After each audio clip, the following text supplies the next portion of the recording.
All right. Hello, everyone, and welcome to the 10x Go to Market podcast. Today, we have the CRO of one of my favorite customers, LaunchDarkly, on the pod, Marcus. And I am very excited to dive into, I think we have like 10 different topics we're going to cover today. So to get really spicy, also, Marcus told me that before this podcast, he's going to turn up the spice meter to really go deep on all topics, sales and AI. But first, for those of you who are newer to joining the podcast, welcome. This is an opportunity to ask experts like Marcus any of your burning questions on anything go to market. And I will do a quick intro to Marcus and then we'll jump in.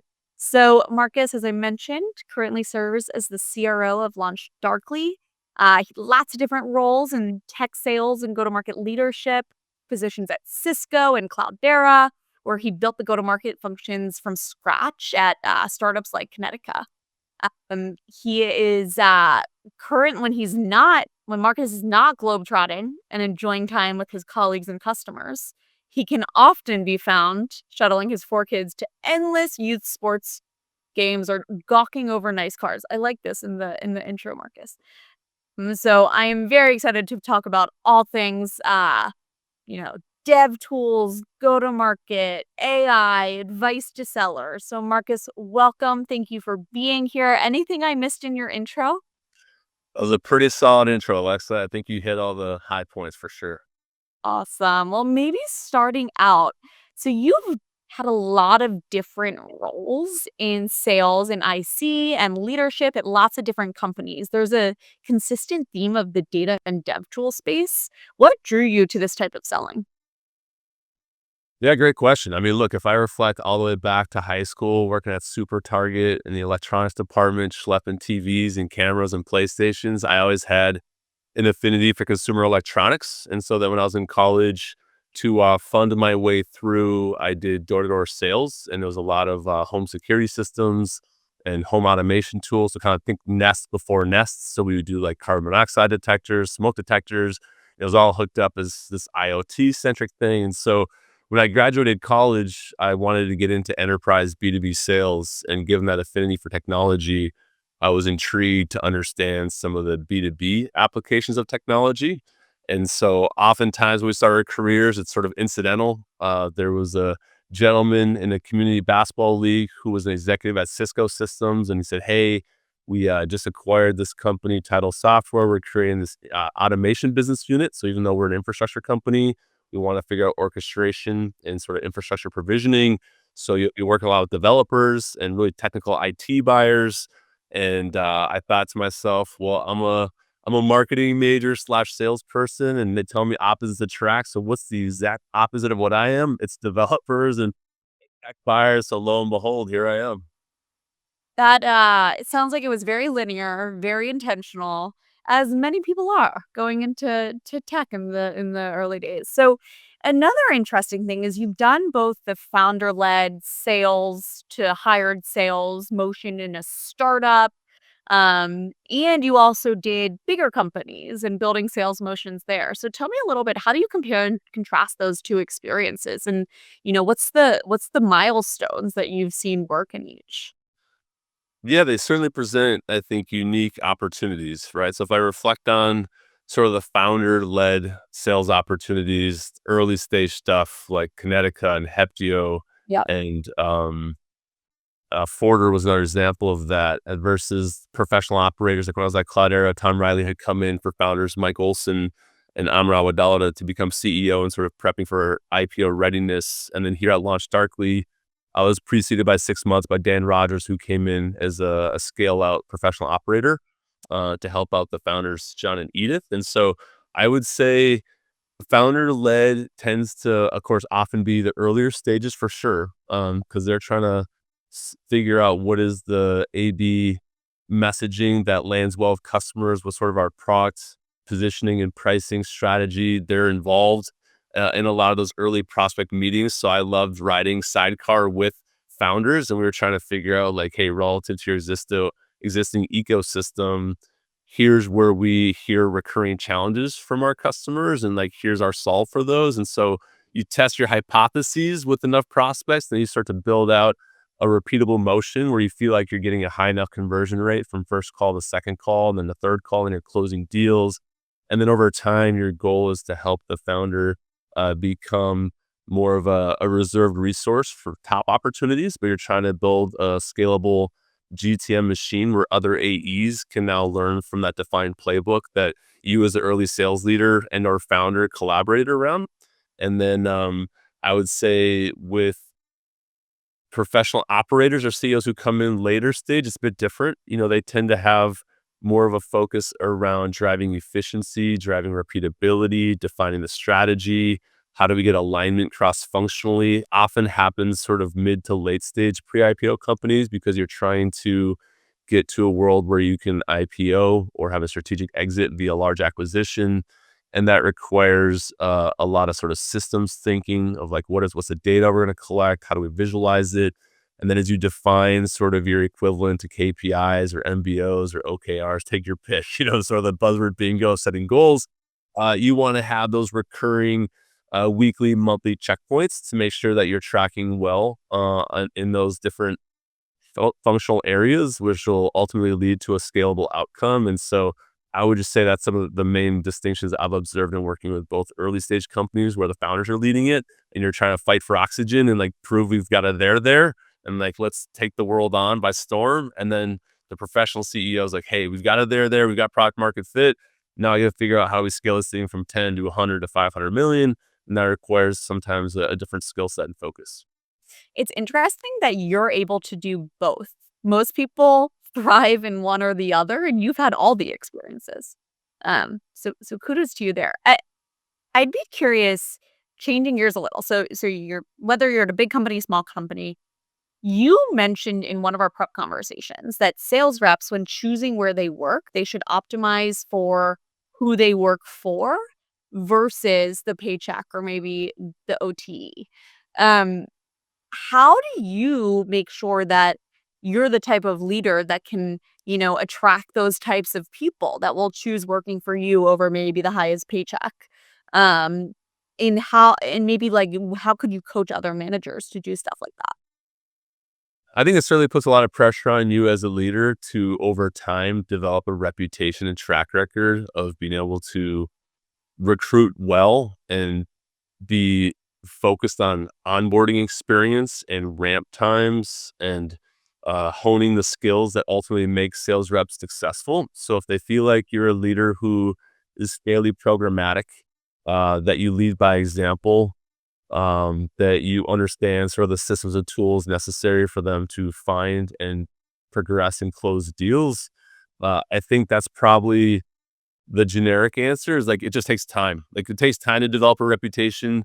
You get it wrong sometimes, you get it right, hopefully more often than not, in which case, people will want to be part of your organization. And so I've been fortunate that while I've had, some mistakes along the way, certainly, I think if you've had successes with companies that have either gone public or gotten acquired many times over, people sort of also want to draft off of that. And I think if there's a credibility factor there where they feel like they can learn how to be a good SDR, a good corporate rep, a good enterprise rep, maybe a good major strat rep, be a good customer success manager, be a good SC. Like if you've had exposure to all these different functional areas of revenue, then people want to sort of round out their game. And so my comment to you, Alexa, was along the lines of like, I know early in my career, I sometimes optimize for what's my on-target earnings. I want you to pay me as much as possible. And I want you to give me the biggest title possible. And like, how big is the team I will lead? Like, these are the most important. But as you get older and wiser and balder in my case, you sort of recognize that, you know what, sometimes and oftentimes it's actually uh, wiser to chase a good leader who can develop you and that you want to draft off of and get mentoring from so you can sort of emulate their behavior and success later down the road. And I'd also nowadays rather be part of a more successful company Yeah. in a lesser role than having a bigger role for a lesser company. And I think that's a trade-off that a lot of people grapple with, especially early career when you're chasing the title and the perceived on-target earnings. And it's like if you pick the winner, I mean, you're gonna make a lot more commission anyway, and you'll get promoted a lot faster because they're growing so fast that your span of control can grow with the company. Yeah, it's also what are you optimizing for short term or long term? If you're joining a startup, you're taking probably a lower salary or a lower OTE, but you're having the opportunity to potentially join something massive where you'll be first one in that can have that experience to grow versus a larger company. It's way less risky. You have the set OTE, you can make a lot of money, but in my unbiased opinion, it's way less fun and you get stuck grouped into a small function or day to day versus having exposure to everything. So, Yep. I think it's very important, and it is true when you have the right manager, they could really help open doors for you. And so it's maybe lower OTE today, but it opens up a million doors for you that can then accelerate both your career and salary for the next 5 years ahead. Yep, absolutely. Totally agree. Very well said. So now let's go to your LaunchDarkly experience. So you, within the last 18 months or so, you've been transitioning from a very product led or inbound motion to developing more of an outbound value centric motion. So, transparently, this is what I hear from everyone. All of our customers are saying, times were good. We had inbound, we had product led. Now we're moving more towards outbound. Like, we just need killers that can come in, you know, drive new business, have that mentality. And it's hard. Like, no one is doing this perfectly. I think you all are doing it very, very well and very impressed by how much you've been able to make a shift in a short amount of time. So tell us about the transition. What was hard? What worked? What are you still working on, etc.? Yeah, I can imagine, Alexa, a lot of people on this podcast probably have empathy for this transition because, to your point, I know a few years ago, times were good and we could largely feed off of inbound demand generation. But then as the recession kind of took hold and the going got tougher and tougher, augmenting that with the more formidable outbound motion became a necessity for survival and to thrive. And so I would say analogy wise, I sort of compare it to this. So my wife's an ultra marathoner. She loves running 50-mile, 100-mile races. I am what I consider a Viking. I grew up in Minnesota. I'm a really big dude. I don't love distance running, but you know what? Turns out to spend time with her, we go on these jogs and she's constantly running a few marathons. And so I've got this sort of cyclical thing where it's like I'll train, like get in shape, and I'll run this marathon with her, and then I'll fall off the wagon. And so I think what happened in sales is when the economy was really good, a lot of us sales professionals kind of fell off the wagon. Like we were no longer training, we were no longer as disciplined on eating the right things or hitting the road to get those training miles in, so our body could sustain 26 miles of torture. And I think pipeline generation is very similar, where human nature is one where if you can get away from it, you will. But if you have to get back into it, you can do that too. Like it's amazing what you can accomplish when you set your mind to it. And so I think for us, we'd historically gotten very successful off of a lot of organic inbound demand because we have a very strong product with good product market fit, really good ratings by customers and analysts. And so all of a sudden, when you get to a place where budgets tighten up and a CFO says, hey, I need to reduce your SaaS spend by 20%, 30%. Now it's a prioritization exercise. And oftentimes it's a CTO or VP of engineering type discernment to figure out what's above the line and what's below the line. And if you haven't developed sort of that top down value sales motion to augment the bottoms up sort of practitioner adoption motion, you could find yourself in a world where you're below the line and you're not renewable. And I think for us, we recognized early on that we need to do a better job of sort of evolving from a departmental tool that a group of 10 or 20 mobile or web developers loved using to now I got to figure out how to capture the value that they've realized in that smaller cohort and then define it well enough that if I go to the executive sponsors who run many similar teams internally and sort of explain like, hey, this team that's using us is releasing more frequently. They have fewer incidents. They recover quicker from outages. They have higher developer productivity, less developer attrition. Like these are all reasons that you may contemplate extrapolating out the adoption of our product from these 10 developers to you have 500 developers. And if that ROI and business value realization exercise is credible, then you get to a place where all of a sudden your upsell, cross sell, and overall adoption can grow significantly. And so we've been trying to be intentional about earlier, I'd say in the early days of the Pocus partnership, it was really around looking for intent signal on our existing customers. Like, hey, who's ready to expand with us? Okay, turned out there's some leading indicators around new applications and SDKs were going online. Number of users on the platform had maybe hit full utilization. So you're at a compelling event where if you can induce an AE, like, hey, in a world where you've got flying saucers everywhere, you can't figure out how to prioritize your time, If you've got a tool or aggregator like a Pocus where it's like, okay, it's telling me every morning when I log in, I go to my inbox, here are some leading indicators that tell us that ABC Corp or XYZ Acme Corp is ready to re-engage with you, and you can find some easy low-hanging fruit on the upsell side.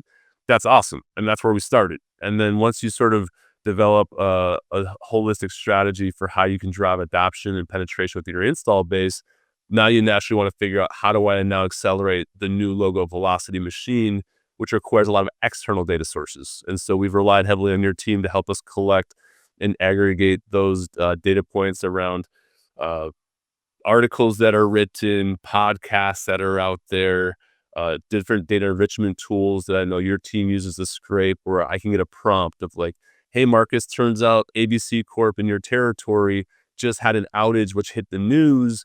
They may want to talk about how to de-risk their releases in a way where they have higher uptime and stability and it's not compromising end user experience. And so I would love that, because the old school way of me having to do my own account research and set up all these sort of feeds and these notifications, to the extent that can be distilled down in a way where now I know which new logo targets to pursue with the higher propensity to buy in a world where I've got finite time and I don't like doing spray and pray with thousands of emails and get nothing out of it. That's incredibly valuable. And I think if you can get that higher conversion rate, excitement starts to cascade from that, and the reps are like, oh man, this ain't so bad. Like, training for this marathon, like, turns out I went 5 miles the first week and 10 miles the fourth week, and like they can see that incremental progress as they use these tools and they work smart and hard, and then all of a sudden that flywheel continues to gain momentum. And so we're super encouraged by the results we've seen with our AEs using the tool to do that. Marcus, you're hired. You sold Pocus better than I can. No, it is very cool to watch your team start out with the low hanging fruits of outbound. Like if you think about crawl, walk, run for you all, what crawling was, let's look at our existing product usage data, and then walking and running is okay. How can we use AI to scrape everything externally to be able to find other compelling events or signals to reach out at the right time? And so your team's been fantastic to work with on that. And I love the point you said of data is everywhere right now. And so what is the relevant data I need to know, and how is it in a prescriptive way that I can understand? That's something we focus a lot on. We don't want just data overload. It's become crazy the amount of tools and data reps have. So how can we simplify that into only the relevant insights and surface at the right time? No, absolutely. And I would say, Alexa, if I go back to my example earlier of how LaunchDarkly is trying to appeal to a CTO around, here's your group using LaunchDarkly and not, it was fascinating for me as a CRO because I have a pretty large tool chain. I mean, I invest in a lot of revenue tools, and you're one of many. And I know when you reached out to me to engage on this podcast, I was like, oh, great, another public opportunity to embarrass myself. I don't know if I want to take this. However, when I went back to the team, I'm like, hey, help me understand the contrast between our AEs who use this tool effectively and the ones that don't. And the result came back, and I was like, oh, we've got like a 3.8x higher conversion to close. And then we have, I think, almost 3x increase in pipeline generated by our super users of Pocus versus our non-Pocus users. That to me was the value realization. Like, okay, so the investment I've made in your tool is paying for itself by way of rep productivity, which is my most expensive line item, is of course headcount. And so if I can help reps ramp faster and close more business by using your tool, then I'm willing to invest my personal cycles into talking about it, because I think other revenue leaders should contemplate using it. Because in a world of so much noise and so many tools, and I get spammed 10 times a day for different tools to use to increase rep productivity, this is one of the few ones where I genuinely feel like the first year we saw a very quick time to value, and we created a lot of internal raving fans. So I was like, all right, Alexa, I'll come do some self-flagellation and punish myself on this podcast because your tool's pretty legit. Oh, Marcus, I so appreciate that. It's really good to see the results with your team and fantastic to work with. And you have a very, very good business, great product, great go-to-market motion. So it's fun to work with you all. Um, I'd actually be curious. We talked about rep productivity. Something you and I talked about at dinner a couple weeks ago is getting the right type of reps to be productive. So what do you, and I know I didn't prep you on this question, so I'm going off topic, but what are the types of things you look for in reps to know that they will have that muscle to do outbound well?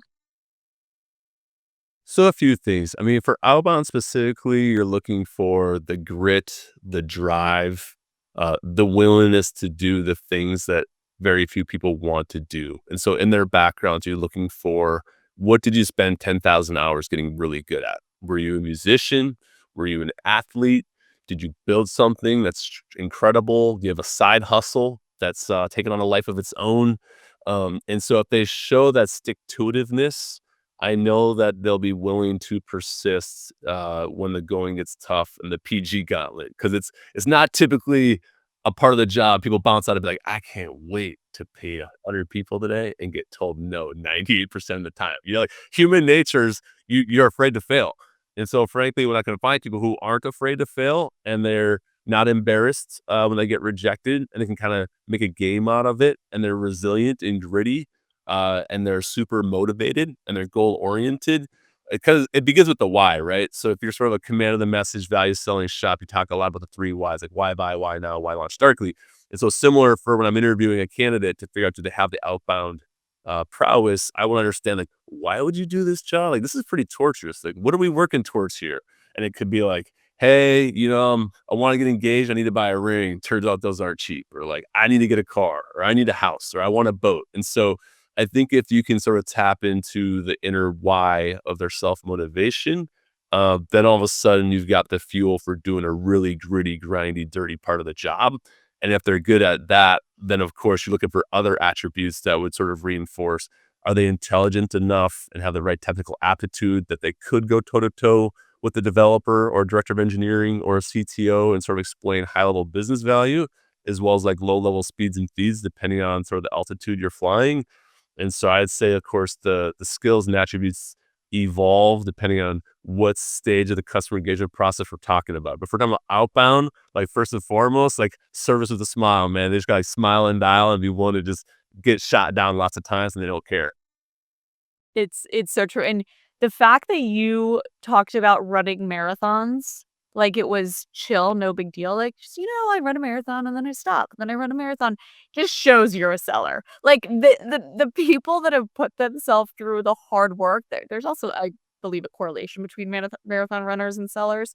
But I also look for people who had to do hard things before, and it's something that motivates them versus kind of deflates them. It's something, when you look at the best sellers, they are excited to do prospecting in the way that they're like, this is going to help me hit my goal, and I'm going to be able to do something creative, and I'm going to break through in a way that I couldn't before, and I'm going to be able to do the thing like buy a ring, buy a house, buy a car, versus the ones that are like, this isn't part of my job, I deserve inbound. It's such a different type of person. And every sales leader, every CRO you talk to, regardless if you're an inbound or outbound motion, wants that seller that has the hunger and the grit that will do whatever it takes to get on a call.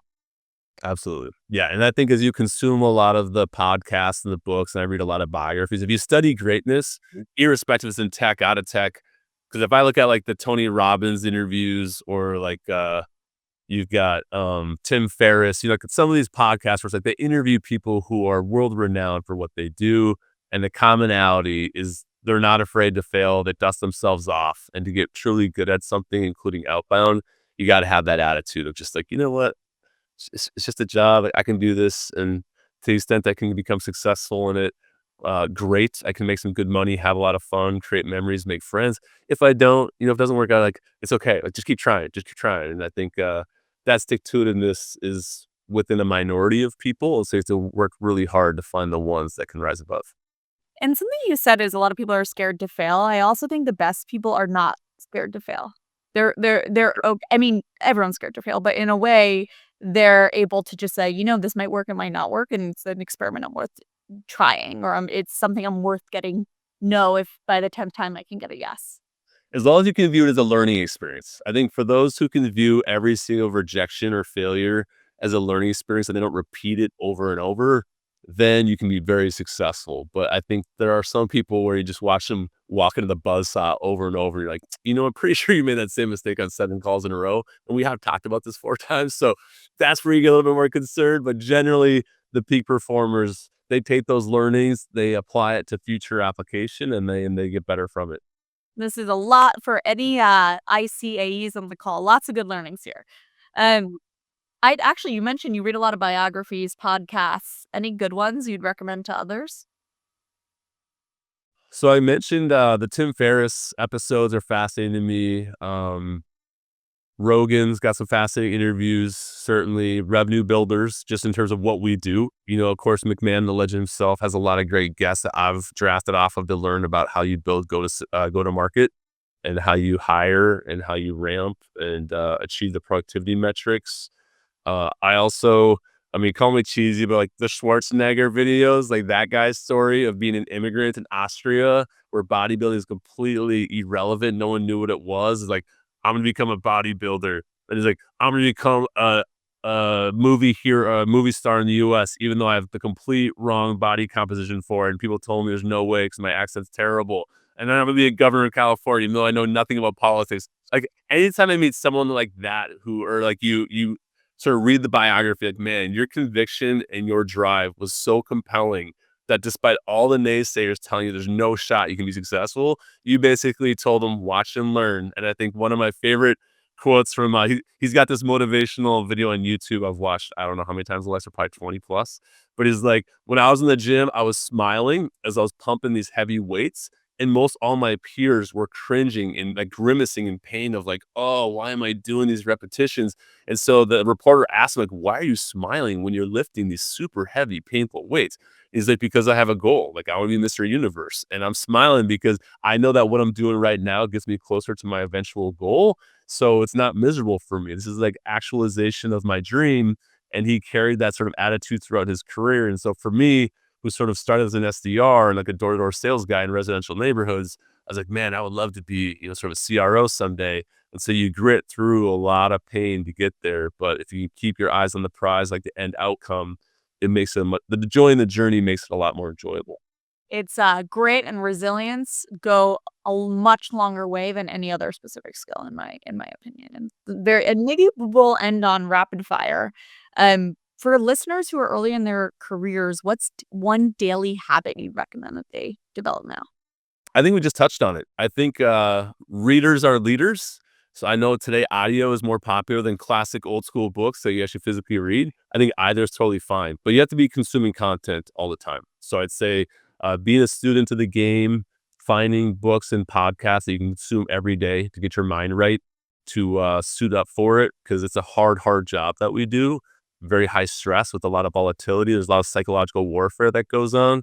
So for early career people, I tell them, like, look, it's all about self affirmations, inspiration, and consuming content that helps you get closer to where you want to be. Yep, that's awesome. I can't believe we're already at time because we missed half the questions. But Marcus, thank you. This was so phenomenal. I really admire you as a revenue leader, as a company builder, a customer focus. So I'm so grateful to have you here. I learned a lot. I loved going into those final pieces around mindset and just hard work. And it definitely shows with you and how you operate and lead your team. So I really appreciate it. This was wonderful, Marcus. Pleasure, Alexa. Thanks for hosting me, and look forward to all that PG and booking success focus to keep bringing me. Let's go. We're gonna give you all the pipeline, Marcus. Let's We'll do talk it. soon. All Bye. right. Take care, everybody. Cheers.